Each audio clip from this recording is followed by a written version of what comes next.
আলহামদুলিল্লাহ। আমার নবীজির শান্ত স্বয়ং রব্বে করিম রব্বুল আলমিন বাড়িয়ে দিয়েছেন। এখানে আমরা বন্দা হইয়ে আমরা কেমনে আমার রসুলের শানকে বলদ্ধ করব, বাড়িয়ে দিব। মূলত আমরা আমার রসুলের শানকে বাড়াচ্ছি না, আমাদের নিজের মর্যাদাকে বাড়ানোর জন্য আমার রসুলের শান নিয়ে কথা বলা হচ্ছে আমাদের কর্তব্য। কারণ কি, একজন মানুষ যদি একটা স্বাভাবিক যদি সস্তা দামের মধ্যে কিছু পেয়ে যায়, তার কোনো দরকার নেই দামি কিছু নেওয়ার, ঠিক না? তো তদুরূপ মনে করেন 1 কেজি চাউল হচ্ছে 80 টাকা। তাহলে আমি যদি এই চাউল যদি 20 টাকা দিয়ে পাই, তাহলে আমার তো অনেক কিছু অনেকগুলো চাউল মানে কেনার ক্যাপাসিটি বা আমার প্রতিভা চলে আসবে যে আমি ওইদিকে যেহেতু 80 টাকা, তাহলে এখানে যেহেতু 20 টাকা, আমার তো অনেক নেওয়ার কি আছে, ক্যাপাসিটি আছে, বা আমার দরকারও, ঠিক না?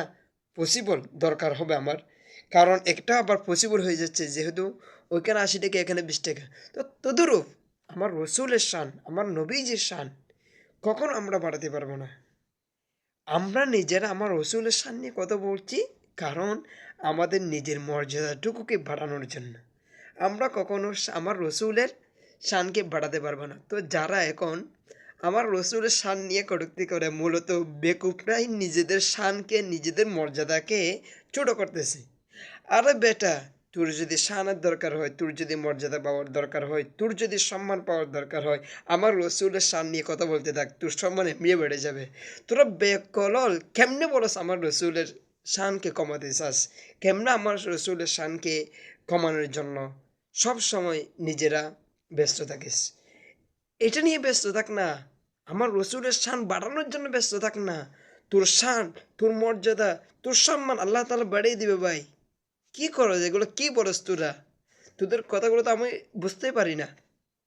একজন মানুষ হয়ে যদি লাভ কোনটা ক্ষতি কোনটা সেটাও যদি না জানোস, তোদেরকে আর কে শিখাবে?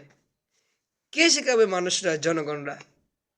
হ্যাঁ, একজন পাগল সিনে, ও যদি ওর অবস্থানত জায়গা থেকে উনি যদি কোথাও দূর দূরান্ত চলে যায়, তিনি সেখানে সেখানে রাত হওয়ার আগেই তিনি জানে কেমনে তিনার চলে আসার দরকার।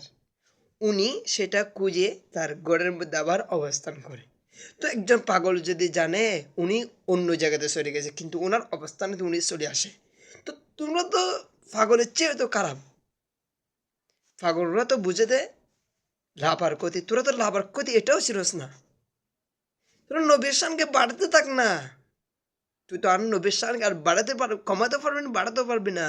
তুই নিজের সম্মান বাড়ানোর জন্য আমার নবীর শানকে নিয়ে কথা বল, আমার নবীর শানকে, মর্যাদাকে বড় করতে থাক, বলতে থাক, তাহলে তোর সম্মান আল্লাহ তাআলা বাড়িয়ে দিবেন।